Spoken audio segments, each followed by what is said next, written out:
What? Wait, I'm sorry. I don't believe that even a little bit. What is this man saying?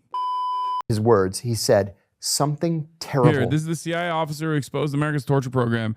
If I don't watch this, Jay Mershon is going to explode as though he's in a CIA torture facility himself. I feel like this, I get bad vibes from this guy, by the way. I don't know why. I see him on TikTok all the time. First of all, I don't think anyone's ever a former CIA officer. There's no such thing. I guess this is it. We're hearing camp commanders on the phone with their students, and they're crying and saying, I'll see you in paradise.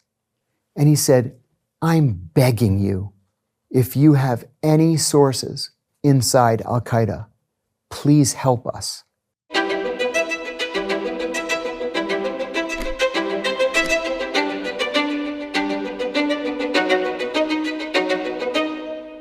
I was recruited by the CIA beginning in the late 1980s, but in a very odd way that is no longer legal. I was in graduate school at George Washington University in Washington, D.C., and I was taking a class called The Psychology of Leadership that was taught by an eminent psychiatrist by the name of Dr. Gerald Post. Dr. Post gave us an assignment one day where we had to shadow our bosses and write a psychological evaluation of our bosses. And I was shadowing my boss, and he was a very difficult, mean, unpleasant, strong, brutish kind of person. And I went back to my apartment and I wrote my paper. And I said that he was a sociopath with psychopathic and possibly violent tendencies. I gave Dr. Post the paper, and a week later, he gives it back to me, and he gave me an A, and underneath the A, he wrote, please see me after class. So I went to see him, and I said, Dr. Post, you wanted to see me? He said, come to my office. So we went downstairs in the building into his little academic's office. He closed the door and he said, look, I'm not really a professor here. I'm a CIA officer undercover as a professor here. And I'm looking for people who would fit into the CIA's culture. I think you would fit in. Do you want to be a CIA officer? And I said, yes. And so he made some calls. It was up to me to pass all the tests, and there were a lot of tests. But that's how I got into the CIA. And I guess when you first joined the CIA, what was the global political landscape like, and what was the US's stance with their foreign policy? When I joined the CIA, the Soviet Union was literally in the process of collapsing. And so all eyes were on Eastern Europe. My expertise was in the Middle East. I had a bachelor's degree in Middle Eastern studies. I had studied Islamic theology with one of the leading Muslim scholars in the West.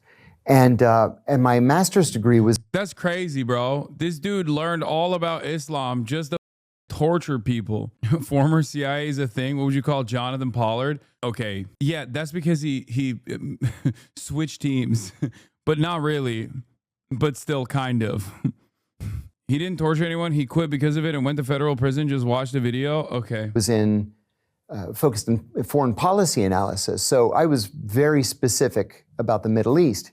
And so I was assigned to Iraq, and I immediately became Saddam Hussein's classified biographer in the intelligence community. So while the Soviet Union is falling apart and those analysts are becoming big stars, I focused on Iraq, and then much to my shock and the world's shock, 9 months later, Iraq invaded Kuwait and overthrew the Kuwaiti royal family and seized Kuwait's oil fields. This was a naked act of aggression and war.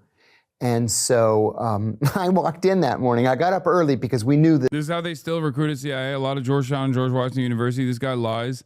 Sometimes, for sure. He also did a video with Chris Hedges and did serve 2 years or so in federal prison for blowing the whistle on Abu Ghraib. Wait, this is a guy?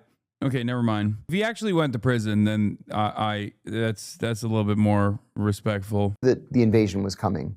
We predicted 30 days before that Saddam would invade Kuwait. But I got into the office early, and my boss sort of intercepted me and said, don't take your jacket off, we're going to the White House. And I had never been to the White House before. So we got in a car, we drove to the White House, and we were escorted into the Oval Office. And keep in mind, I was 25 years old at the time. And you walk into the Oval Office, and here's the president, the vice president, the national security advisor, the CIA. Should have got a life sentence. I mean, listen.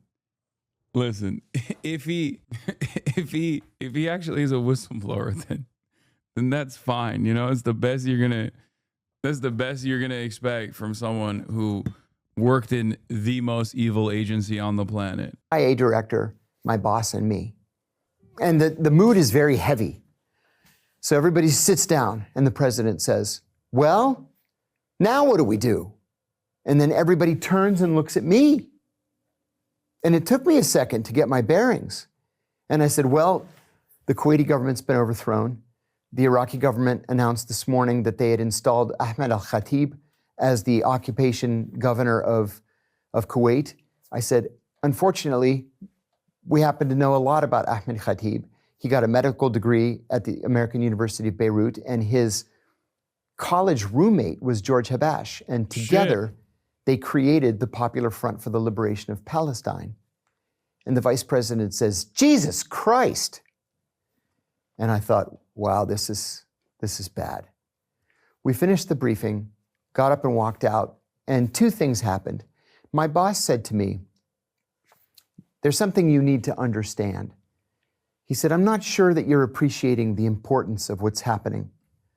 It's not unusual for a country that we cover to go to war.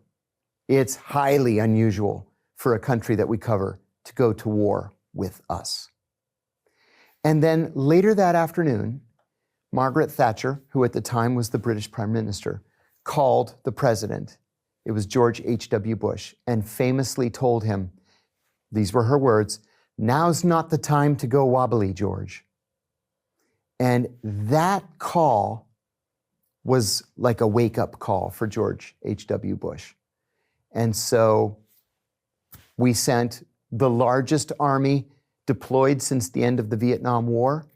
We invaded Kuwait, we liberated it, and then the rest is history. You were then stationed in the Middle East. What was your role out there? I served first in Saudi Arabia, then in Kuwait, and then I went back to headquarters for a while and decided that I so loved serving overseas that I wanted to do it on a longer-term basis. So I applied for what's called a rotation at the State Department. And I mean, this was an honest-to-God State Department job where I left the CIA and I went to the State Department. I was sworn in as a foreign. Very, very different function. Very different function from the CIA. Foreign service officer, and I became the economic officer at the American Embassy in Bahrain for 2 years, and then back to headquarters to work on Iraq again. But I did get bored. After 7.5 years of Iraq, every single day Iraq. And so I made a very unusual transition from intelligence to operations, and specifically to counter-terrorist operations. And what does that mean? So as an analyst, your job is to sit in a cubicle, read all source intelligence that's coming in from all over the world, think the big thoughts, write papers that probably nobody will ever read. Once or twice a week, you write something for the president, if it's important enough to merit his attention. And then you go home at the end of the day. Counterterrorism operations was what you see in the movies. Is the Foreign Service actually that close to the CIA? Yes. The State Department is basically like, it's the same thing. It's so the same thing that they literally, even in movies, they basically admit that it's the same thing. Like, it's a cover. Straight into weapons. And then after weapons, I went into explosives. After explosives, I went into counter-terrorist driving, and then advanced counter-terrorist driving, which was out in the desert out west. And then you learn how to spot, assess, develop, and recruit spies to steal secrets. And what year was this? That was 1997. And was there any other time in these years that you were questioning the ethics of the agency and the work you were doing? No, I didn't question the ethics of the agency at the time for a very specific reason. When Bill Clinton was elected president, he issued an order that the CIA had to, what they called, cull their recruited assets. Anybody who had what the White House described as a human rights problem was to be fired, right? So we didn't want to do business anymore in the 1990s with death squad leaders or assassins. Okay, this is why I'm saying that this is why I say that a couple things that he said so far are not entirely correct. This is why he's just once you're an agent, you just still have that agent mindset. This is exactly the type of shit that I hear even from a guy who's a whistleblower. There's a lot of stuff that he's saying that still does kind of reputation laundering for the CIA. Like saying, oh, I switched teams, I went to the State Department as a Foreign Service officer. That's not as though that is separate from his activities as a part of the CIA. Or even when he says stuff like, oh, we called our assets after the directive from Bill Clinton. We called through our assets, recruited assets, and we weren't working with death squad leaders and things like that. There's never been a moment in CIA history that they have not worked with death squads in general. The CIA will work with everybody. The CIA will work with communists. Okay, it is the most agnostic agency on the planet. Make no mistake. They will literally work with straight up communists. I mean, and I'm not even talking about Rojava, which is a great example of this, right? As long as it suits their purpose, they will literally work with anyone and everyone. There is no ideological enemy for the CIA. It is an agnostic agency that is in it for the love of the game, is in it for evil, that's in it to advance America's interests, that is in it to advance the empire's interests, and they will absolutely even work and back both sides of a conflict. They will absolutely work and back communist groups as well as Nazis and death squad leaders and whatnot. Obviously, more often than not, the ones whose ambitions are closely aligned with Americans will be the Nazi ones, but... And Clinton was serious about that. And I remember saying to a colleague at the time, I can't believe they're actually serious about human rights. This is really a very pleasant surprise for me. But Bill Clinton wasn't president forever. He was only president for 8 years. And then 9/11 happened, and literally everything changed in the blink of an eye. I am to assume that Bill Clinton, who was also responsible for significant portions, if not probably one of the most responsible parties for the number one anti-terror initiative that has been from the start to finish, one of the most significant Middle Eastern terrorism operations in the American State Department, as far as American foreign policy, is Palestinians. Okay, the Palestinian Liberation Organization, any kind of pro-Palestinian org around the world has in perpetuity been considered terrorist organizations. As I've talked before, Palestinian liberation organizations broadly were the first orgs that were ever called terrorist and in legal language. The definition, the terrorism definition, the terrorism designation unironically comes from Palestinian ones. And that is directly Israeli influence in American foreign policy, specifically around the Middle East. The idea that Jeffrey Epstein associate Bill Clinton, who also played a formative role in the so-called peace process, was refusing to work with, these sorts of figures is ridiculous. So in 2001, where were you working? What was your role at that time? In 2001, I had just returned from my first overseas operational tour in Athens. And I was working in headquarters, and my job was to train Middle Eastern intelligence services in how to carry out counterterrorism operations. And so I had to go to the White House on the morning of September 11th, 2001, with the director of the CIA's Counterterrorism Center, Ambassador Kofor Black. And I walked over to... You know what I see this as? I see this as like a CIA declassified document.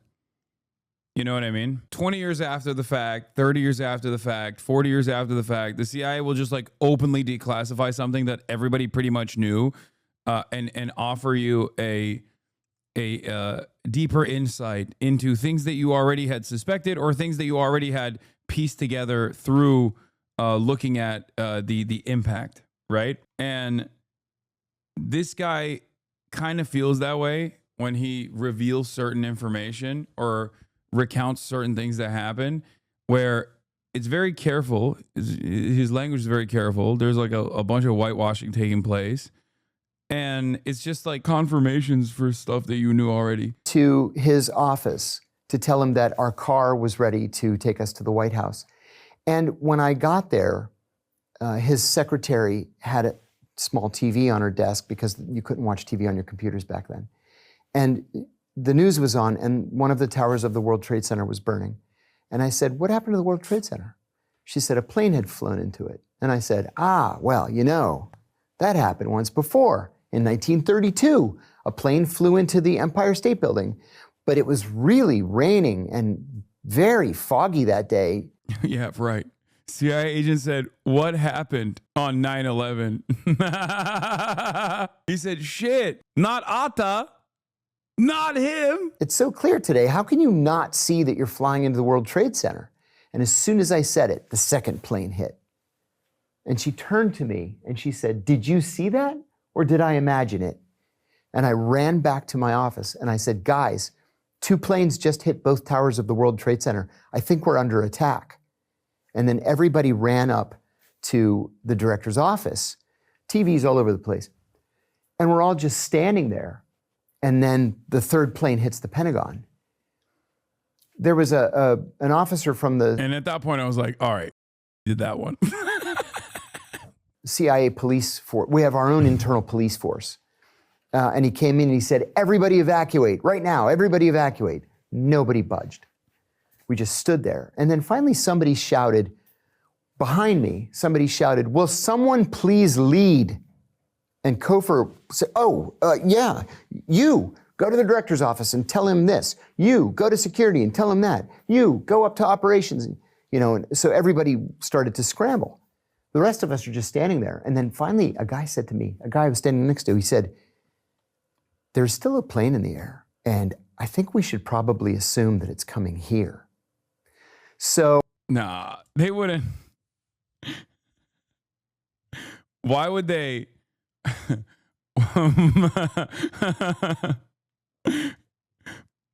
Why would they team kill? That doesn't make sense. That doesn't make any sense. So my girlfriend, who later became my wife, she was also a senior CIA officer. She met me at my apartment, and we went to the roof and we watched the Pentagon burn for an hour. And then she said, "We should try to donate blood."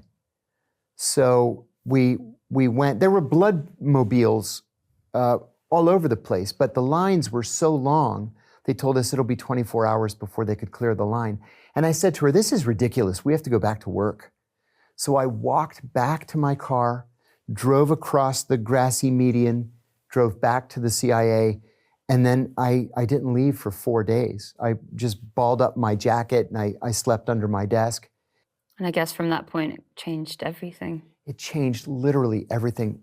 I remember saying to a colleague, "Do they realize what they've done?" I mean, I get that this group wants to strike a blow to US hegemony and the empire. I get it. But do they know nothing from history? Do they not know that our response is going to be 1,000 times what they did to us?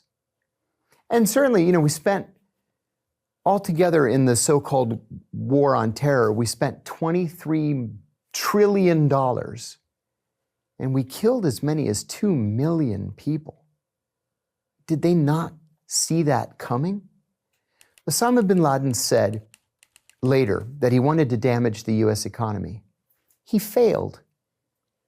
And he was responsible then for, the deaths of an untold number of people. What did he think he was really going to accomplish? So it was a failure all around and changed the world permanently. And who was Osama bin Laden and what was his intention? The bin Laden family is a very honorable, very highly respected family. Dozens of them live permanently in the United States. They have billions and billions of dollars, and they have made that money through bin Laden Industries. So Osama bin Laden, who had vacationed as a teenager in the United States and all over Western Europe and was very Americanized, self-radicalized after the Soviet Union invaded Afghanistan in 1979. He went to Afghanistan.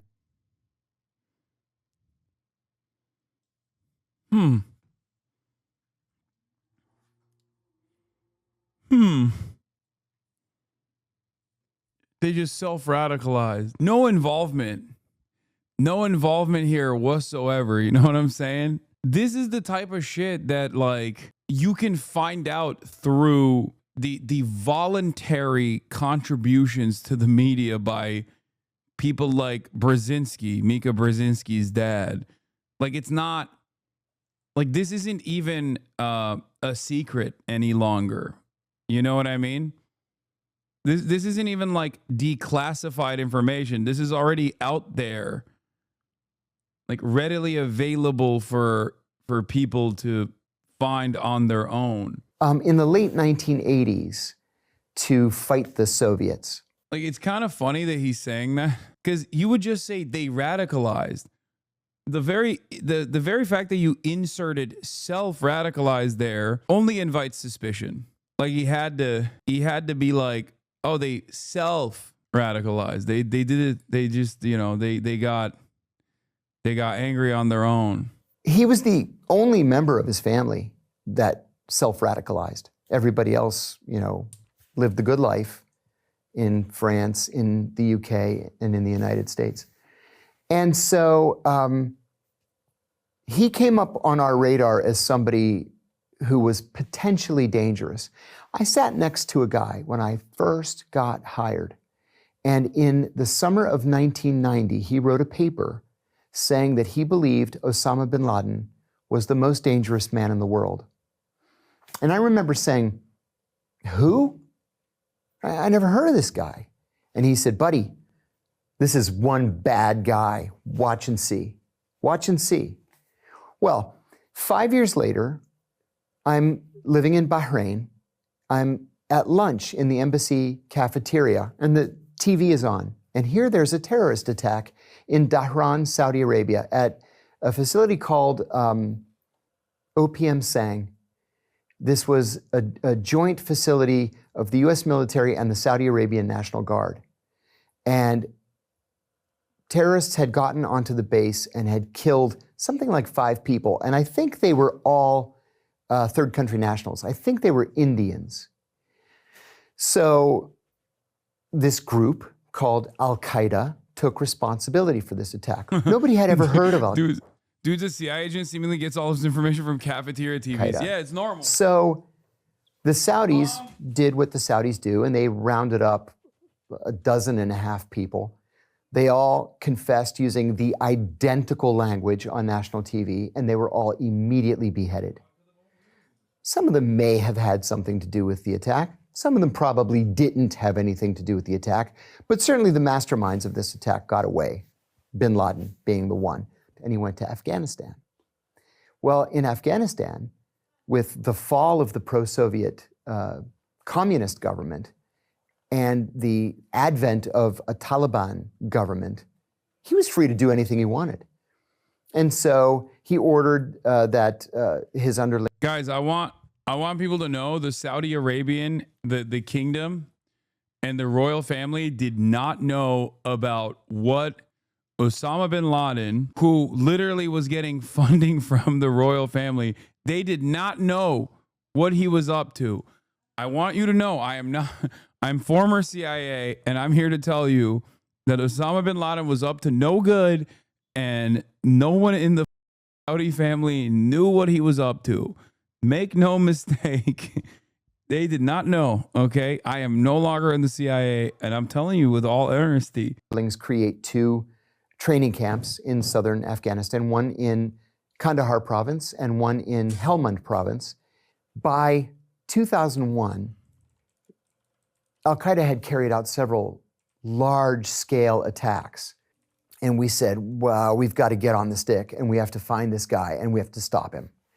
So the FBI began investigating so that he could be charged with a crime. The CIA began looking for him. We knew that he was somewhere in Afghanistan, probably in Kandahar, but it was impossible to really find him.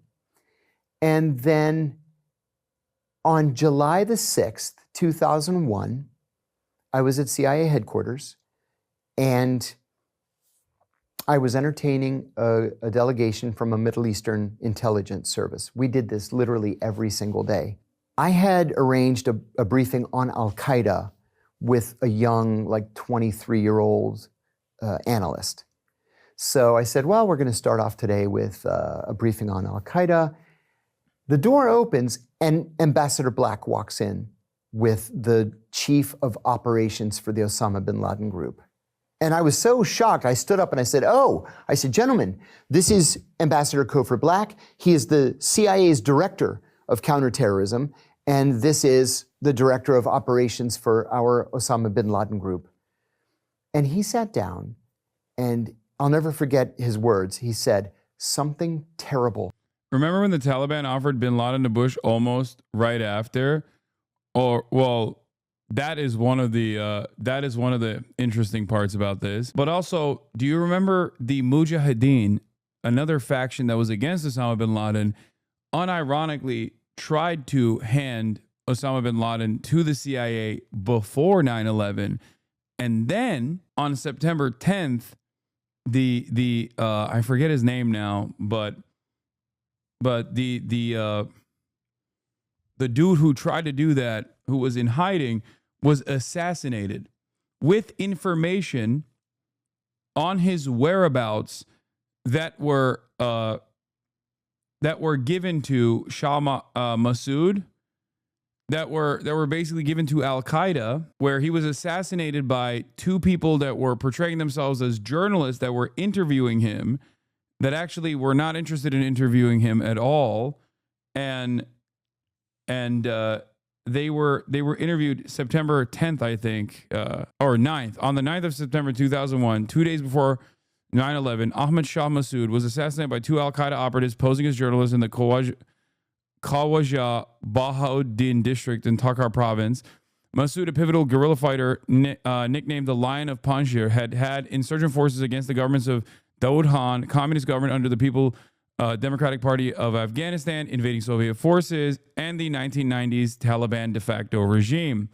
At the time of his assassination, Massoud commanded the forces of the Northern Alliance, backed by the United States, India, Tajikistan, Uzbekistan, and Iran, fighting against Taliban forces backed by Pakistan, also the United States of America, by way of Pakistan. Massoud remained a vocal critic of the Pakistani interference in Afghanistan through the Taliban and Osama bin Laden's Al-Qaeda in Afghanistan, including publicly warning U.S. President George W. Bush 5 months prior to 9/11 that the situation in Afghanistan, if unresolved, will also affect the United States and a lot of other countries.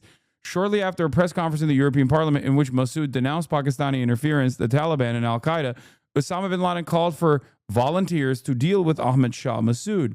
From their training camp in Taliban-controlled Afghanistan, Al-Qaeda's Ayman al-Zawahiri and Abu Hani al-Masri planned and prepared the operation. 2 Tunisian... Don't ever talk about Pakistan again, buddy.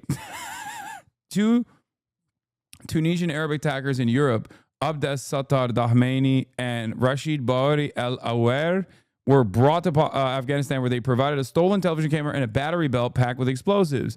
With an interview fraudulently arranged by Zawahiri and Al-Masri, the two assassins were escorted by Taliban to the Panjshir Valley, flying by helicopter to join Masood at his rear headquarters in Khawaja Bahauddin. After weeks of failed attempts, Masood agreed to sit with the Arabs and conduct the interview. After peppering Masood with questions about his condemnation of bin Laden, Al-Awar detonated his bomb, mortally wounding Masood. Despite a timely medical evacuation by helicopter to a military clinic in Tajikistan, Masood was pronounced dead on arrival. The timing of Ahmad Shah Massoud's assassination has drawn significant attention, taking place only 2 days before the September 11th attacks in the United States. Though the attackers lacked any control over the exact date, waiting weeks for Masood to make time for the purported interview, many still debate whether Osama bin Laden and Ayman Zawahiri had planned Masood's assassination with the intention of disabling the Northern Alliance before 9/11, after which the United States would join them in a campaign to topple the Taliban regime. A partially declassified U.S. intelligence report on November 2001 revealed that Masood's intelligence apparatus had gained limited knowledge regarding the intentions of Osama bin Laden and his terrorist organization Al-Qaeda to perform a terrorist attack against the U.S. on a scale larger than the 1998 bombing of U.S. embassies in Kenya and Tanzania. Though Al-Qaeda claimed responsibility for the attack, debates continue over the allegations of Pakistani inter-services intelligence covert support to or complicity in the assassination of Ahmad Shah Massoud. Your pronunciation is just as good as any Fox host. Okay, calm down. All right, it's hard. I try to do my best. How good of a source is Wikipedia on things like this? I mean, shit like this is only going to be in magazines like Counterpunch. The very fact that this has made its way to Wikipedia is unique in and of itself. I believe Counterpunch magazine actually wrote extensively on this. It seems that our new rulers here in the liberal West have homed in on a new way of turning a person into a non-person. Here's a man, Hussein Doğru, a German journalist of Turkish origins, but not a dual citizen, whom the EU authorities have found a novel, immensely cruel way of punishing for his coverage and his views on Palestine.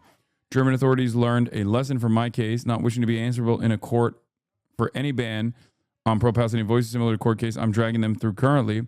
They found another way, a direct sanction by the EU utilizing some hitherto unused directive, one introduced at the beginning of the Ukraine war, that allows Brussels to sanction any citizen of the EU it deems to be working for Russian interests. Clinging to the argument that Hussein's website podcast used to be shown also on Ruptly, among many other platforms, they're using this directive aimed at an anti-Russian asset to destroy a journalist dared to oppose the Palestinian genocide. In practice, this means that Hussein's bank account is frozen, that if you or I were to give him cash to buy groceries or make rent, we would be considered his accomplices and subject to similar sanctions. It also means that if he were a civil servant, he would be fired. If he were a student, he would be expelled from his university. If he received a pension, it would be suspended. If he received any social benefit, it would be frozen. It also, astonishingly, means he cannot leave Germany. Last but definitely not least, it means that Hussein cannot sue his government for turning him into a non-person, but only challenge the European Commission in Brussels, where he's not even allowed to go. Yeah, this is the guy who is in charge of Red, right? I think that's what it was, right? The German dude of Turkish origin. If it makes me safer, I'm okay with it. Dog, you don't even live in Germany or the European Union. You live in America. Like, what do you mean if it makes me safer? Yeah, this guy's the editor of Red. You've probably seen them on Red Media. This thing. How does this not terrify people, dude? That's crazy. Or not Red Media. Wait, did they delete the account entirely? Isn't it Red? Was it not Red? Red Letter Media? No, dude. Is it Red Letter Media? I don't think it's Red Letter Media. No, it's not. That's a totally separate thing. That's like a Star Trek thing. No, Redfish. Is it Redfish? No, it's not Redfish either. Redstream. Oh, yeah, this is it. This is it. All of you guys are so dumb sometimes. I swear to God. This is it. Yeah. Proudly sanctioned by the EU for exposing their complicity in a genocide. This is the dude. Hussein Doğru. APAC tracker posted her Gillibrand rant. Alarmed. I found one Chinese government's worst policy decisions. Red Panda's banned. Red Letter Media was supposed to fix my VCR. I'm still waiting. It's been years. Yeah, time to justify the unjustifiable sanctions. I like that I said red and like a million chatters chimed in. Just FYI, saying Red Letter Media is Star Trek is saying you do drama. I don't know anything about them. I just Googled Red Letter Media and Star Trek is the first thing that popped up. Give me a goddamn break. Calm down. Y'all are annoying. I apologize to Red Letter Media fandom. Is going to happen. We don't know when, and we don't know where, but we know it's going to be an attack on a massive scale. We're hearing code words for a huge attack. The honey salesman is coming with vast quantities of honey. There's going to be a great wedding. There's going to be a great football match. These are all code words for an attack. He said, we're hearing camp commanders on the phone with their students, and they're crying and saying, I'll see you in paradise. And he said, I'm begging you, if you have any sources inside Al-Qaeda, please help us. They were just as shocked by this briefing as I was. They didn't say anything. He got up, he shook their hands, they walked out. At the end of the day, I sent these guys back to their hotel. It was going to be a few hours before dinner. So I went to Kofer's office to thank him for spending the time. I said, Kofer, I have to ask you, I'm not working on Al-Qaeda. Did you say that just for their benefit, or were you serious? And he said, oh, I was deadly serious. Something terrible is going to happen. And then sure enough, 2 months later, there it was. From that Being a lib-coded CIA agent is S-tier strat for normies, yeah. moment after They're September like, 11th, wow, he's CIA, but woke. you were very involved in tracking down senior members of Al-Qaeda. How did that work? Well, like everybody in the building, I volunteered to go to Afghanistan on September 12th. And I volunteered again and again and again, 4 times. And they kept putting me off. Damn, this guy couldn't get enough. He was like, I want the smoke. I want all the smoke. Well, I was one of only 16 fluent Arabic speakers at the CIA at the time. What? Wait, I'm sorry. Before the war on terror, there were only 16 fluent Arabic speakers of the CIA. I don't believe that even a little bit. What is this man saying? Yes, they lost all their assets in 9/11. Why is that not believable? Ain't no way, dude. Are you kidding me? Does the CIA employ? First of all, you have the State Department right there. The CIA has 21,575 agents, employees, estimated. Now, you might say, that's now, okay?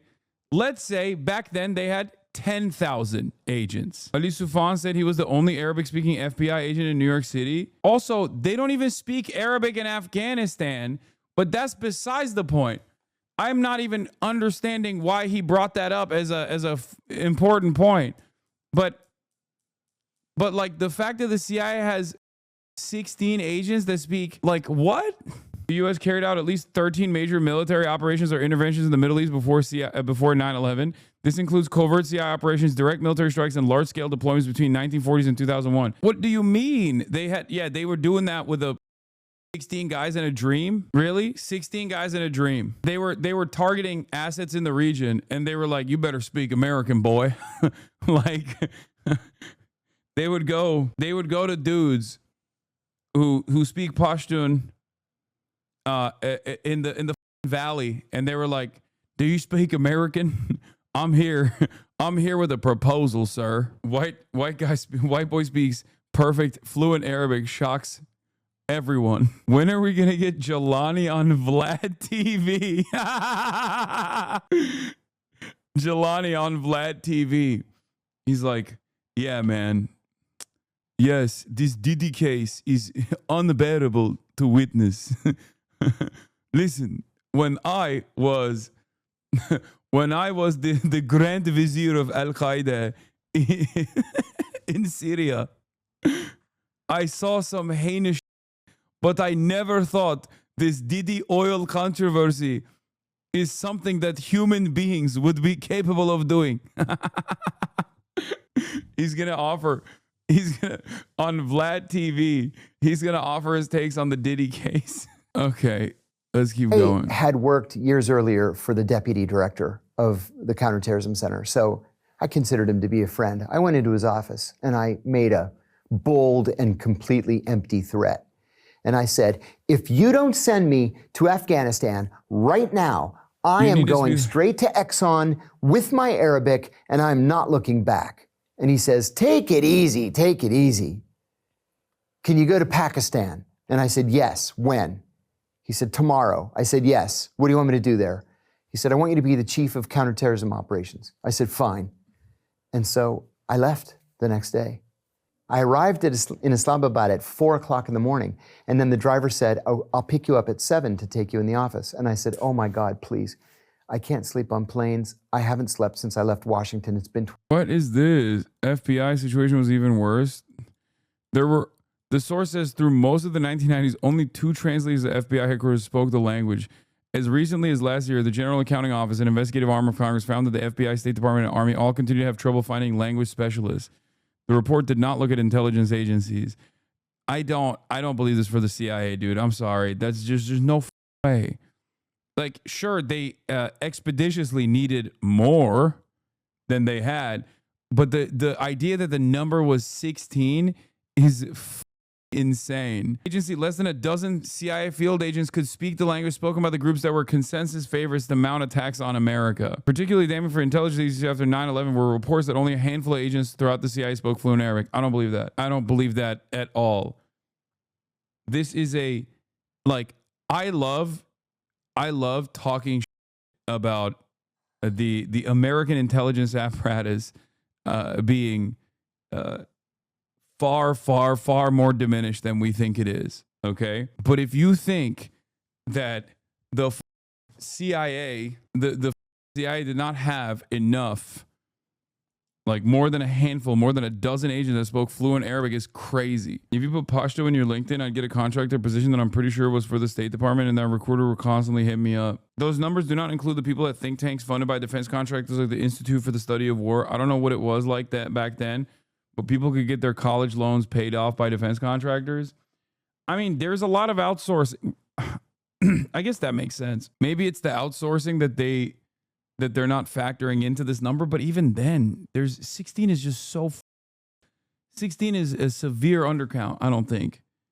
Even if there was like 10,000 agents at the time, 0% shot that only a handful knew how to speak fluent Arabic. Like, that sounds crazy. How did they pull off any of the operations that they did? Like, this is far before 9/11, okay? America's interventions in the region far precede the war on terror. There has never been a moment where we haven't been involved in the Middle East. And even to hire local contractors and to be able to keep up with local contractors, because once again, you go, oh, well, they have local contractors. Okay, sure, of course they do. But you think that agency doesn't have to have like enough fluent people that can, at the very least, check in with the local contractors? They're not just like handing off piles of money to be like, all right, go do your thing, King. Someone has to speak to them. Someone has to check in. It's not just one guy. They were just communicating with shapes and colors the whole time. Importantly, Curacao usually clarifies that he means full-time field officers, case officers, people expected to live undercover overseas. Most CIA Arabic linguists work in analysis, translation, decision support, or as staff instructors at the language school in Virginia. 24 hours. Let me have another hour, pick me up at 8. So he picked me up at 8. I was like a zombie. And I went in and introduced myself to the chief. And I said, I'm your new chief of counterterrorism. And he said, okay, have a seat. So he said, here's what I want. Do you think that many people are needed to destabilize a region? Yes. Also, the CIA doesn't just work as one agency. The CIA does routinely rely on think tanks that we know and love, like Foundations for Defending Democracy, for example. They rely heavily on think tanks, and they even rely heavily on the media. They rely heavily on the universities, and also they rely heavily on they also rely heavily on what do you call it, NGOs as well. I want you to do today. I want you to come up with a standard operating procedure to take down a terrorist safe house. And I said, okay. So I went back to my office and I sat with a legal pad and a pen. And I thought, okay, if I were going to take down a terrorist safe house, how would I do that? And then I thought, I would want it to be dark. I wouldn't want anybody to see me. So I wrote O200 at the top of the paper. And then I thought, I need weapons, like lots of weapons. I bought guns, ammunition, night vision goggles, battering rams, bulletproof vests, knives, walkie-talkies. From scratch, we started this thing. And I thought, well, 9/11 is an open criminal investigation, so I have to invite the FBI. And this is Pakistan. It is their country, after all, so I have to invite the Pakistanis. So I wrote, joint team, CIA, FBI, ISI, with the list of weapons. I ordered the weapons. They were there, in days. So a week later, we did our first test raid. We caught 2 Al-Qaeda fighters. Another few days later, we caught an actual mid-level guy from Egyptian Islamic Jihad. It worked.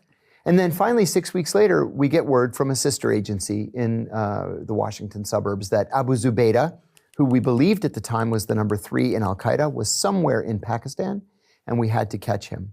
That was all we knew. He was somewhere in Pakistan. And I said, in our morning meeting, I said, this country is the size of Texas. It has 220 million people in. What do you mean he's in Pakistan? Go catch him. But we came up with a plan, and we caught him. He was shot 3 times and severely wounded. So I sat with Abu Zubaydah for 56 hours after we shot him. The Pakistani doctors there saved his life, pumping blood into him as quickly as they could. It was just oozing out of him, pooling underneath the bed. He was soaked in blood. We were soaked in blood. It was like a scene out of a horror movie. But he lived. And then finally he asked me, what's going to happen to me? And I said, honestly, I don't know. But I'm going to give you some advice. I said, I am the nicest guy that you're going to meet in this experience. My colleagues, they're not nice like I am. So if you do one thing, it's that you have to cooperate. And he said, you seem like a nice man, but you're the enemy, and I'll never cooperate. Finally, a CIA jet flew in, and 3 FBI agents and I picked up his gurney and carried him out to the plane. He was crying. He asked if I would hold his hand, which I did. We had to maneuver him. We had to stand him up on the gurney. He was strapped down. We had to maneuver him onto the plane. We laid him on the luggage rack at the back of the plane and tied him down. And he squeezed my hand, and I said, remember, you have to cooperate. And then he flew off. Well, a few weeks later, I flew back to headquarters. And I was in the cafeteria one day, just standing in the sandwich line. And a senior officer walked up to me and said, very casually, hey, I'm so glad I ran into you. Do you want to be certified in the use of enhanced interrogation techniques? And I had never heard that term before. This was May of 2002. I said, what's that mean? And he says, we're going to start getting rough with these guys. And I said, well, what does that mean? And he described these 10 techniques. And I said, that sounds like a torture program. And he said, it's not torture. The Justice Department approved it and the president signed it. We're going to start soon. You want to be in? And I said, let me think about it. I consulted a very senior officer, went back downstairs, and I said, this is a torture program. I have an ethical and moral problem with it. I think it's illegal, and I'm not interested. Well, of the 14 people that they approached, I was the only one who said no. And on August the 2nd, 2002, CIA began to torture Abu Zubaydah, and they tortured him mercilessly. And what method of torture were they? Well, they were supposed to start off with the least dangerous and least offensive technique, which was called the attention grab, where you grab him by the shirt and give him a shake and say, answer my questions. And it gets gradually worse from there. But they didn't do that. They started with the worst technique, waterboarding. They strapped him down to a board. His feet were elevated compared to his head. They put some material cloth around his face and in his mouth, and then started pouring water on his face. They did this 87 times. And he actually drowned at one point. His heart stopped. And then they revived him just so that they could torture him more. Was Abu Zubaydah the first? Abu Zubaydah was the first. He was the test case. And in a very rapid succession, we caught some of the most important leaders of Al-Qaeda. We caught Khalid Sheikh Mohammed, who was the mastermind of the 9/11 attacks. He was waterboarded 100. Abu Zubaydah was 83 times up, and Khalid Sheikh Mohammed was waterboarded 187 times. We used other techniques that I even believed were worse than waterboarding. We used one called the cold cell, where we stripped the prisoner naked and then chain him to an eye bolt in the ceiling so he can't sit or lay or get comfortable in any way. And we know from reporting out of Guantanamo, the least offensive techniques included, wall slam. That's why I thought it was funny when he was talking about the t-shirt thing. But yeah, that's another one of the least offensive techniques, is like slamming someone into a wall. It's crazy.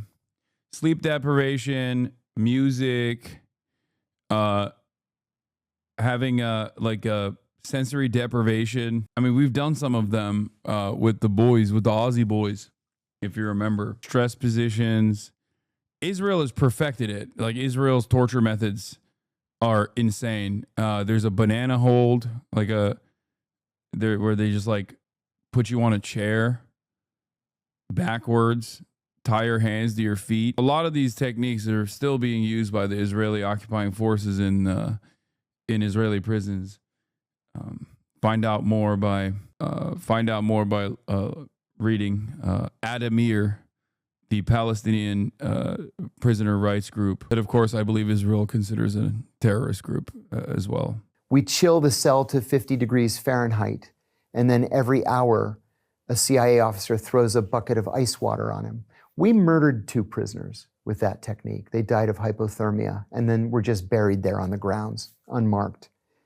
There was another technique called sleep deprivation, right? We all know what sleep deprivation is, but what they did in this case was they strip you naked, chain you to that eye bolt in the ceiling again, and then have these industrial strength lights on you and loud acid rock, death metal music 24 hours a day. We know from the American Psychological Association that people begin to lose their minds at day 7, and they begin to die at day 9. Your organs shut down. The CIA kept people awake as long as 12 days. And people did lose their minds. So it just got worse. This is a good opportunity to remind people that they knew that this method, torture, enhanced interrogation, whatever you want to call it, was approved by the Supreme Court of the United States. And also, it led to 0 actionable intelligence. Because it turns out when you get tortured, unlike in the movies, you just lie to stop the torture. You just say whatever you want them to hear, because you just want the pain to stop. You're like, yes, I am the mastermind of 9/11 and 9/12 if you want that to be the case. Information received under duress and torturous conditions like this have never led to actionable intelligence. Okay? Yes, Supreme Court Justice Antonin Scalia, in his opinion justifying torture, used the show 24 as a reason as to why. Where he said, in a hypothetical situation like in the show with Jack Bauer, in the show 24, what if there was a nuclear first strike that was imminent, that was going to happen in Washington, D.C., and torture was the necessary method to get this information out? That is a real thing that has happened, coming from the brilliant mind of Antonin Scalia, a real former Supreme Court of the United States justice who died in a hunting lodge, I think. And worse and worse. And I kept waiting for somebody to say something. These techniques were successful in gathering intelligence? Well, see, that's the thing, is all of these techniques were unsuccessful in gathering intelligence. The intelligence that we gathered successfully was intelligence gathered by the FBI in the person of Ali Soufan, who was an FBI agent who used the tried and true FBI technique of establishing a rapport with the prisoner, a relationship. You offer him a cup of tea, a cigarette, an orange, a piece of paper to write a letter to his mother. You don't beat him and torture him and kill him. And so under Ali's guidance, Abu Zubaydah gave us actionable intelligence that saved American lives. And the CIA would start torturing him and he would go completely silent. So it was not just wrong ethically and legally, but it didn't work. If anything, it just made the situation worse. What was the turning point that made you decide to go public about this torture program? This program was so clearly wrong to me that I anticipated someone going public, and no one went public. Well, I resigned from the CIA effective spring of 2005 and went into the private sector. In December of 2007, I got a call from a reporter from ABC News, which is one of the major news major networks in the United States, the American Broadcasting Corporation. And this journalist said that he had a source who said that I had tortured Abu Zubaydah. I said that was absolutely not true. I was the only person who was kind to Abu Zubaydah. And he said, well, you're welcome to come on the show and defend yourself. I didn't know that was a reporter's trick. I'd never spoken to a reporter before. I said, yeah, I'll think about it. So this guy was doing this guy was in the CIA at this point for 25, 30 years. And he had never spoken to a reporter before and got tricked by a reporter. I don't believe a single damn thing that is coming out of his mouth, dude. That is crazy, okay? You got baited by a journalist. Well, 2 days later, President Bush gives a press conference in which he looks in the camera and he says, "We do not torture," like that. And I said to my wife, he is a bald-faced liar. He's his CIA wife. His wife is also in the CIA. Looking the American people in the eye and he's lying. And then 2 days later, he was walking to the helicopter to fly to Camp David. And reporters always shout questions at the president when he's walking in a helicopter. And usually he just goes like this, like he can't hear, and waves. They can always hear. So a reporter shouts a question about torture. And he turns and he says, well, if there is torture, it's because of a rogue CIA officer. And I said to my wife, Brian Ross's source is at the White House, and they're going to try to pin this on me because they were angry that I was the only one that declined. So I called the reporter, Brian Ross, and I said, I'll give you your interview. And I decided in the days leading up to it that I was simply going to tell the truth. No matter what he asked me, I was just going to tell the truth. And that's what I did. And what truth was that? The truth was the CIA was torturing its prisoners. Torture was official U.S. government policy. It was not the result of a rogue. And the policy had been personally approved by the president. So the FBI began investigating me at the CIA's behest. They investigated me for an entire year, from December of 2007 to December of 2008. And they determined that I had not committed a crime, that torture was illegal, and it is illegal to classify an illegality. And so they said, oh, you're free to go. So my wife and I actually went out that night to celebrate. Yeah, famously, when the government is doing illegal stuff and you blow the whistle on it, they go, oh no, we were doing something illegal and now everybody knows. It's obviously illegal to openly to prosecute someone for revealing illegal information that the government is doing. They go, damn. Yeah, famously, that's usually what happens. 3 weeks later, Barack Obama became president, and he named John Brennan as the Deputy National Security Advisor for Counterterrorism. John and I always hated each other. And I didn't know that John asked the Justice Department to secretly reopen the case against me. So for the next 3 years, my phones were tapped, my emails were intercepted, and teams of FBI agents followed me everywhere I went. Finally, in January of 2012, I was arrested and charged with 5 felonies, including 3 counts of espionage. Espionage can be a death penalty offense. And so I had to fight. I was confident in my heart that I had done nothing wrong. The espionage charges were thrown out. I hadn't committed espionage. But I had 5 children at home. And I had gone bankrupt because of the legal fees. I actually still owe my attorneys $1,150,000 that they'll never see. I'll never have that money to pay them. And so the judge. Do you think there's any truth in what he's saying? I mean, yeah, everything he's saying is correct as far as like all the broad strokes of what he's talked about is 100% correct. Yes, the CIA had a torture campaign. It was made legal after, and he is the whistleblower on the torture campaign. And he did go to a prison. I just still don't trust him as far as some of the ways that he talks about the CIA's operations, even now. Justice Department does what it does, and they offered me a deal. I was facing 45 years.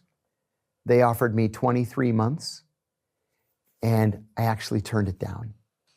And my lead attorney got right in my face, and he said, "You know what your problem is? Your problem is you think this is about justice, and it's not about justice. It's about mitigating damage. Take the deal." Well, I had done some research, and I found a study by ProPublica that found that the government wins 98.2% of its cases. And he said, "Do you really want to roll the dice?" So I took the deal. And you served those 23 months? I served every single day of those 23 months. Every day. Well, first of all, I should say, I have 0 regrets. Somebody had to say something. 0 regrets because I wanted to be able to sleep at night. I wanted my children to be proud of me. And I didn't want future generations to say, you know, that Kiriakou guy, he could have stopped this. And he didn't. You know, what kind of person is that? I wanted to be on the right side of this. I knew what was right and wrong. It was clear. It was obvious. There were a lot of bad guys in very senior, important roles at the CIA. I had to counter that. And, you know, I said also that these CIA people, if they thought that prison was going to cow me, was going to silence me, they didn't know me at all. So in my view, I won. And you think it's had an impact on the way the CIA operates now? It has absolutely, definitely had an impact. In fact, when Gina Haspel became the CIA director during the first Trump administration, we used to call her Bloody Gina because she was the godmother. This part is also true. Of the torture program. In her confirmation hearings before the Senate Select Committee on Intelligence, she said that the torture program was wrong and that she wished she had nothing to do with it. And I said, I call that a victory. And any intelligence officer or anyone that kind of witnesses wrongdoing and they want to speak out, what advice would you give to someone? You have to go with your conscience. The CIA likes for its officers to believe that everything in life is a shade of gray. And that's just simply not true. Some things in life are black and white, right and wrong. And deep down, we know what's right and what's wrong. So trust yourself, trust your judgment, even if you know there's going to be fallout.